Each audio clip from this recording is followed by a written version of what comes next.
भगवान के भक्त भगवान के चरणों में रहना चाहते हैं, जबकि भगवान कहते हैं कि मैं अपने भक्तों को हृदय में रखता हूं। लेकिन भगवान के भक्त हृदय में नहीं, भगवान के भक्त चरणों में रहना चाहते हैं। इस पर एक उदाहरण है। जब श्री जानकी जी ब्याह के बाद श्री मिथिला से विदा होकर श्री अयोध्या आई, तो वो महारानी श्री कौशल्या जी सुन रही थी कि मिथिलेश नंदिनी अत्यंत सुकुमारणी है। यथा पलंग पीठ तज गोद हिंडोरा, सिए न दीन पग अवनी कठोरा। अतः वे कहां मणि में कठोर भूमि पर कैसे पांव धरेंगी, यह विचार कर असंख्य असंख्य कमलों को मंगाकर उनका पराग रज झड़वाकर समस्त प्रांगण में बिछवाई करवा दी। अब देखिए आप, परंतु आश्चर्य और परम आश्चर्य,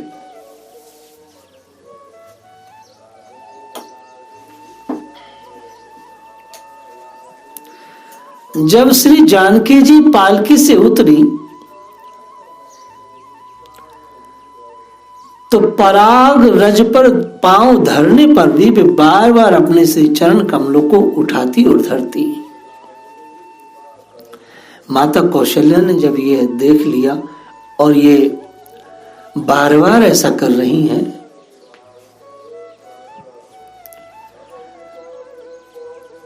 तो बधू जानकी के होठ सूखे हैं और श्री किशोरी जी के होठ भी सूख गए। तब तो वे अधीर हो गई और कान में धीरे से पूछी, बेटी तुम बारंबार अपने पांवों को क्यों उठाती हो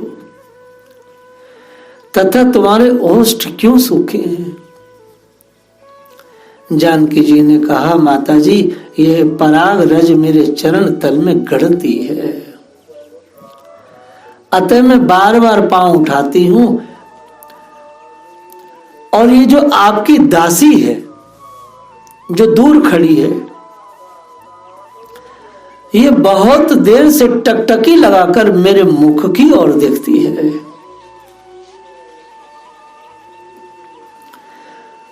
इसके नेत्रों के ताप से मेरे होठ सूख रहे हैं। यह कथा का बड़ा ही सुंदर संकेत श्री गुण रतन कोश में मिलता है।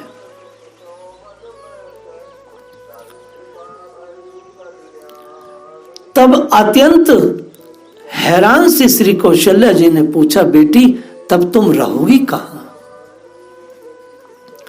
जानकी जी ने श्री राम के हृदय की ओर संकेत किया, भाव मेरा निवास स्थान प्रभु का हृदय है। माता जी मैं तो भगवान के हृदय में रहूंगी, ये श्री किशोरी जी ने कहा। इससे सिद्ध हुआ कि भगवान का हृदय श्री जी का निवास स्थान है और श्री जी भक्तों की परम आराध्या है। अतः भक्तों ने प्रभु के श्री चरण कमलों को ही अपना आश्रय बनाया है, क्योंकि हृदय में रहने से श्री जी की जो कि परम आराध्या की बराबरी होगी, और आराध्य की बराबरी करना बहुत बड़ा दोष है। प्रभु की समता बड़ दोष लहेंगो, कवितावली का एक छंद है। प्रभु की समता बड़ दोष लहेंगो, भगवान की बराबरी नहीं किया जा सकता। और इधर भगवान क्या कहते हैं, नमो अकिंचन वित्ता है।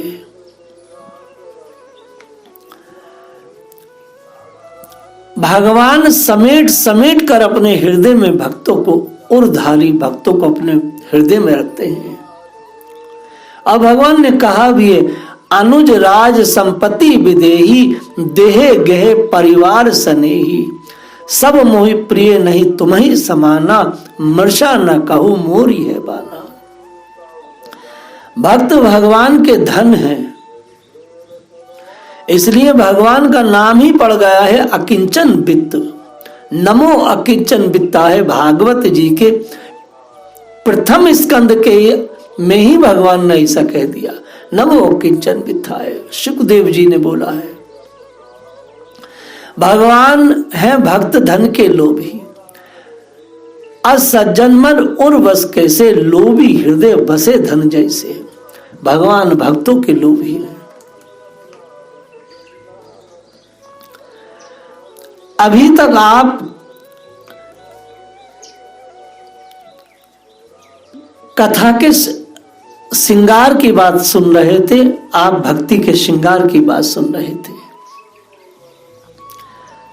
ये बात बड़े महत्व की है कि माला पंच रस और पंच रंग फूलों की होती है। माला के 5 रंग हैं और 5 ही रस हैं। जो पंचरंगी माला वो भगवान बहुत प्रिय है। वास्तव में अगर देखा जाए तो 5 रस हैं और सभी रसों उपासक भक्तों का अंतिम साध्य लक्ष्य श्री प्रभु के चरणार बिंद ही है। चाहे कोई व्यक्ति साख्य रस से भगवान की सेवा कर ले, चाहे कोई व्यक्ति जो है श्रृंगार रस से सेवा कर ले, चाहे किसी से कर ले, लेकिन लक्ष्य सबका दास्य ही है। कैसे? देखिए, हनुमान जी महाराज दासन पति श्री हनुमान जी प्रभु के दास्य और प्रभु के पदार बिंदुओं को सर्वस्व समझते हैं। और वाल्मीकि रामायण में आता भी है, दासो हम कौशलेंद्र से रामस्य क्लिष्ट कर्मणा। और मानस में भी कहा, प्रभु पहचाने परेव पहिचरना। भगवान राम ने हनुमान जी को पहचान करके तत्काल अंक से भरा। उद्धव जी भगवान के साख्य रस के उपासक हैं। गोपियां भगवान की रसों उपासना करती हैं, लेकिन दोनों की स्थिति एक ही है। उद्धव जी कहते, उचिष्ट मोजिनो दास तत् माया जय मही। हे प्रभु, हमने आपकी धारण की हुई माला पहनी, आपके लगाए हुए चंदन को लगाया, आपके उतरे हुए वस्त्रों को पहना, आपकी झूठन खाने वाले हम दास हैं। और यही बात ब्रज गोपियों ने भगवान से कही है, भज सके भवत किंकरी स्मनु। 10वें अध्याय का ये श्लोक है। हे कृष्ण, हम तो आपकी दासियां हैं। तो आप किसी भी रस में भगवान की उपासना करें, लेकिन लास्ट में लक्ष्य तो भगवान का दास तत्व ही है। दास तत्व ही है। अब देखिए, आपने अभी तक हमसे श्रृंगार की बातें सुनी, अभी तक आपने भक्ति के श्रृंगार पर हमसे चर्चा सुनी। अब प्रियादास बाबा कह रहे हैं कि भक्ति क्या है? भक्ति एक तरु है, एक पौधा है। भक्ति पौधा है। अभी तक आप श्रृंगार की बात कर रहे थे, अभी आप पौधे की बात सुने। भक्ति एक पौधे के जैसा है। भक्ति का वृक्ष जब साधक के हृदय में छोटे पौधे के रूप में उगता है, बहुत छोटा सा पौधा होता है, इतना सा, तब उसे हानि भय लगा रहता, कहीं भैया मेरी भक्ति खराब ना हो जाए, मेरी भक्ति छूट ना जाए, मेरी भक्ति छिन ना जाए। क्योंकि भक्ति जब छोटी पौधे की जैसी होती है तो हमेशा ये डर लगा रहता है कहीं माया रूपी बकरी इसे खा ना जाए। और छोटे छोटे पौधों को बकरी खा जाती है, और बकरी को कहा गया है माया। तो माया छोटे छोटे पौधों को खा जाती है। तो ऐसी ही भक्ति एक छोटा सा पौधे जैसी है। जब तक होती है तो उसे डर रहता है कि कहीं उसके चारों ओर विचार रूपी घेरा लगाकर कहीं उसे कोई खा ना जाए बकरी। इसलिए प्रियादास जी ने कहा, विचार रूपी घेरा अर्थात सत्संग रूपी जल से सींचा जाए पौधे को। सत्संग रूपी जल से सींचा जाए। उसमें चारों ओर शाखा प्रशाखाएं निकलने लगती हैं। कब? जब उसे सत्संग से सींचा जाता है। वह आकाश की ओर चढ़ने बढ़ने लगती है जब उसे सत्संग से सींचा जाता है। और वो सींचने का स्थान कहाँ है? सरल साधु हृदय रूप थाला। जो कोई संत समाज है उसके जब कुटी के आसपास हम अपने उस भक्ति लता को पुष्ट करते हैं तो वो आगे बढ़ती है। इस प्रकार सार समार कर भक्ति का विचित्र रूप बढ़ता ही जाता है और भक्ति इतनी बड़ी हो जाती है फिर छोटी मोटी बकरी का डर उसे नहीं रहता, वो आगे बढ़ जाती है। अब एक बात देखिए, भक्ति और तरु, भक्ति को भी क्या कहा गया है? लता, छोटा सा पौधा। और तरु माने क्या है? तरु माने पौधा, वृक्ष। ठीक है, तो भक्ति और तरु में दोनों में समता है। दोनों में समता क्या है? जैसे तरु क्या है? तरु उसे तारयति इति तरु, जैसे तरु तारते हैं, पार करते हैं। तरु कैसे पार करता है? तरु कहते हैं जैसे वृक्ष का कोई लट्ठा हो, कोई टहनी हो या कोई तख्ता हो या उससे बनी हुई कोई नाव हो और आप उस पर बैठ जाएं तो तरु इति तरहति, आपको वो पार कर देगा। ठीक है, तो तरु पर जब आदमी चढ़ता है तो पार हो जाता है, अर्थात उस पौधे की जो लकड़ी है उस पर आदमी चढ़ जाए और नदी में है तो पार हो जाता है। ऐसी भक्ति लता पर कोई चढ़ जाता है तो पार हो जाता है। ये तरु में और भक्ति लता में दोनों में समानता है, दोनों पार करती है। हरि भक्ति नवरिया हरि नाम पतवार, सद्गुदेव मलहवा चढ़े सो होवे पार, संत वाणी में कहा गया है।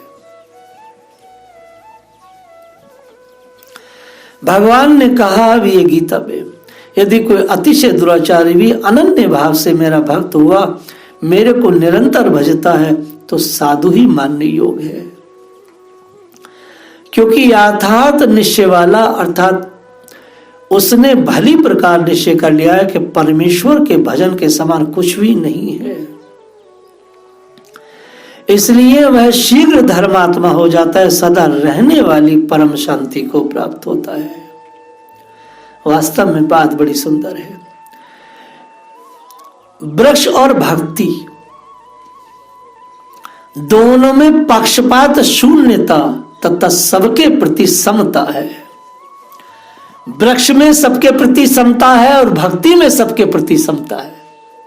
भगवान गीता जी में कहते हैं, स्त्री वैश्य शूद्रादि पाप योनि वाले लोग भी मेरी शरण में आकर के मुझे प्राप्त कर सकते हैं। स्त्रियों वैश्य तथा शूद्र तपि यान्ति पराम गति, स्त्रियों वैश्य तथा शूद्र ते अपि यान्ति परम गति। राम भक्त जग चारि प्रकारा, सुकृति चरित अनग उदारा। वृक्षों की उदारता प्रत्यक्ष प्रसिद्ध है। वृक्ष इतने उदारता वाले हैं, परोपकाराय फलंति वृक्षा, उनके सबके सब जो फल हैं वो दूसरों के लिए हैं। संत बिटप सरिता गिरिधरणी, पर हित हेतु सबकी सब नी के करनी। सरिता कभी अपना जल नहीं पीती, वो सबके लिए है।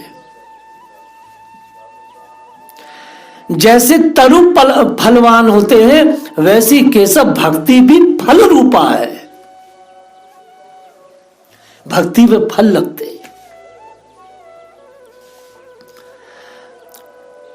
भक्ति का जो पौधा है, संत सदगुरु माली, आशित का सत प्रदान हृदय ही भूमि है।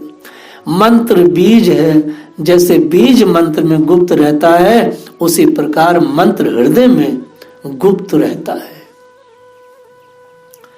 जैसे बीज बोने के पूर्व माली लोग पृथ्वी को कांटा कंकड़ आदि निकाल लेते हैं, खूब खोदकर उबरा कोमल बनाते हैं, वैसे ही संत सदगुरु देव भी सद उपदेश द्वारा शिष्य के हृदय के विकारों को दूर कर सत हरि भजन जगत सब सपना, इस रहस्य को समझाकर मंत्र दीक्षा की इच्छा जागृत करते हैं। मंत्र वास्तव में बड़ी सुंदर बात है, लेकिन एक बात है, अगर गुरु उसमें मंत्र रूप बीज बोते हैं, भूमि को बिना बनाए बीज बोने से परिश्रम व्यर्थ होता है। नहीं समझे? अगर किसी गुरु ने मंत्र दीक्षा अनाधिकारी को दे दी तो उसका उल्टा प्रभाव होता है, एकदम उल्टा प्रभाव। दृष्टांत सागर में इसमें एक दृष्टांत आता है। छोटी छोटी चिड़िया गौरैया जो होती हैं वो अपना वो लगाती हैं, घोंसला बनाती हैं। बड़ी कठोर वर्षा चल रही थी, बहुत सारे बानर नीचे बैठ करके एक के मुंह में एक मुंह करके ऐसे करके सुकड़ रहे थे, ठंड से ठिठुर रहे थे, सर्दी की वर्षा थी। गौरैया चिड़ियों ने कहा, अरे बंदरों, तुम्हारे इतने बड़े बड़े हाथ पैर हैं और तुम अपना घर नहीं बना सकते? देखो हम चोंच में अब तिनकों को ला करके अपना घर बनाई है और आराम से सुख से रह रही है। वर्षा रुकी, बंदरों ने कहा, चिड़ियों तुमने हमें दीक्षा और शिक्षा तो बड़ी अच्छी दी है, हमारा मन भी है कि तुम्हें भी गुरु दक्षिणा दी जाए। तो चिड़ियों ने समझा कि बानर जो है कोई पुष्प वगैरह कुछ फल देंगे। बानरों ने आते के साथ ही चिड़ियों के सारे घोंसले तहस नहस कर दिए। वैसे ही अगर कोई गुरु शिष्य बनाने के लिए बिना शिष्य को संभाले, बिना शिष्य को शिक्षित किए उसे मंत्र दे तो उसका उल्टा प्रभाव होता है।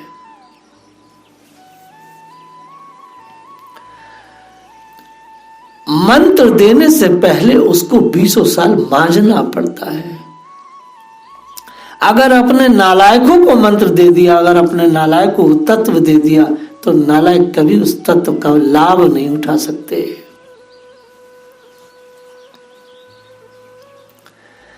एक गुरुकुल में एक जिज्ञासु दीक्षार्थी, बहुत सारे दीक्षार्थी रहते थे। सब लोग गुरु सेवा करते, नित्य प्रति उपदेश श्रवण करते। कुछ काल बीतने पर गुरुदेव जी ने ये सोचा कि चलो अब इन्हें मंत्र दीक्षा दी जाए। गुरु जी ने शाम को सबको 2-2 केले दिए और ये कहा, बच्चों ऐसी जगह खा करके आओ जहां तुम्हें कोई देखे ना। सारे शिष्यों ने केले खाए, इतः दौड़ पड़े और अपनी अपनी समझ से एकांत में जाकर 2 मिनट में खा पी के आ गए। परंतु एक जिज्ञासु सायंकाल एक ऐसा एकांत ढूंढता रहा जहां कोई न दिखता हो, परंतु उसे सब जगह दिखाई दे रहा था।